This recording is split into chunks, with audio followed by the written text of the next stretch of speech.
سلام البنات، واش راكم؟ ان شاء الله تكونوا كامل بخير. اليوم راح نقسموا كيف زوج وصفات. عندنا كراتان تاع الكباب في الكوشه، وعندنا خبز تاع الزيتون. الوصفه الاولى تاعنا هي الخبز بالزيتون. عندنا زوج كيسان تاع حليب يكونوا دافين.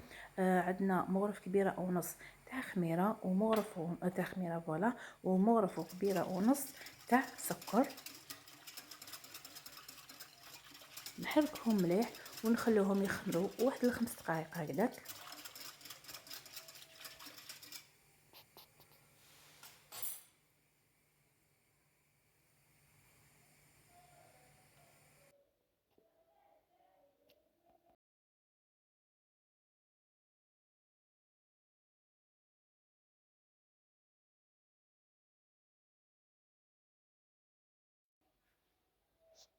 ابغي نزيدو عليها زوج معالق كبار تاع لحظه، ونزيدو عليها ربع كاس تاع زيت، ووحده تاع بيضه، والصفر نخلوه للتزيين.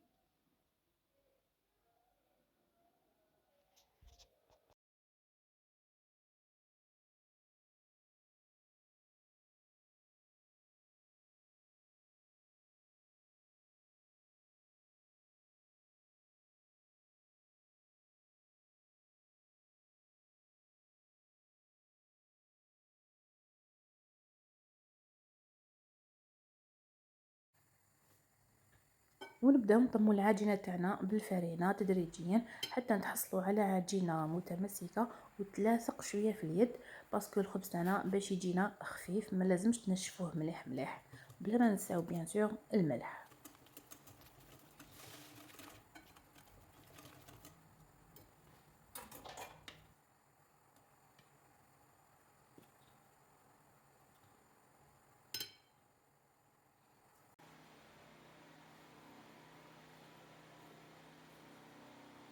في هذه المرحله نزيدو كمشه تاع الزيتون، هذاك المقطع الاخضر، نزيدوه هكذا في العجينه، ونبداو ندخلوه بالعقل حتى يدخل كامل في العجينه. ومن راكم تستعانوا بالفرينه باسكو مازالها تتلاصق هنا معايا العجينه.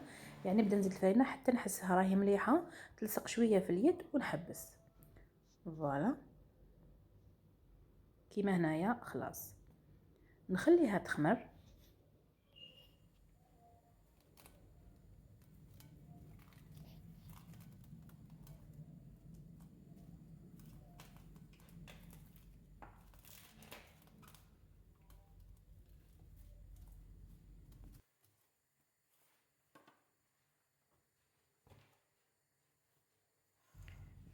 فوالا بعد ما خيتها خمرت دقا زيتها وشكلت زوج خبزات، واحده شكلتها على شكل ورده كما شفتوها، وهذه درتها سامبل هكذا مدوره.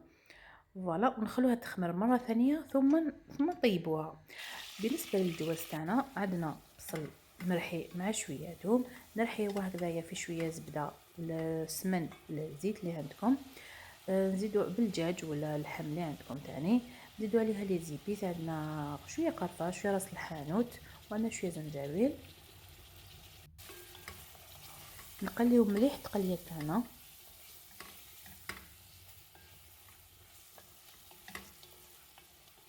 نزيدو عليها شويه حميصه والملح. فوالا ونمرقوا. بعد ما طيب لكم لاصوص ديروها في المول تاعكم تاع الدجاج، تكونوا قليتوا من جهه البطاطا، تستفوها من الفوق وتزيدوا فوقها هذاك الدجاج تاعكم، وتكسروا حبيبه تاع البيض تزيدوها لا كريم فريش وترموها كامل من الفوق، وتزيدوا فرماج ومعدنوس وديروها في الفوق. بما يخص وهذا حبيت نتقاسم معكم هو حشوه تاع البوراك، درت فيها صدر تاع الدجاج مع بصل مع ثوم يزيد، درت ملح فلفل كحل شويه كركم، وقليت معها البصل تاني. وفوالا وزدت عليهم كي طابو، وزدت عليهم الفرماج لا كريم فريش، ولا ما تنساو المعدنوس. فوالا هذا هو الكراتان تاعنا بعد ما تحمر لنا يجي بزاف بنين. فوالا الشريبه تاعنا كالعاده، البوراك اللي وجدناه كيف والخبز يجي بزاف خفيف. ننصحكم تجربوه.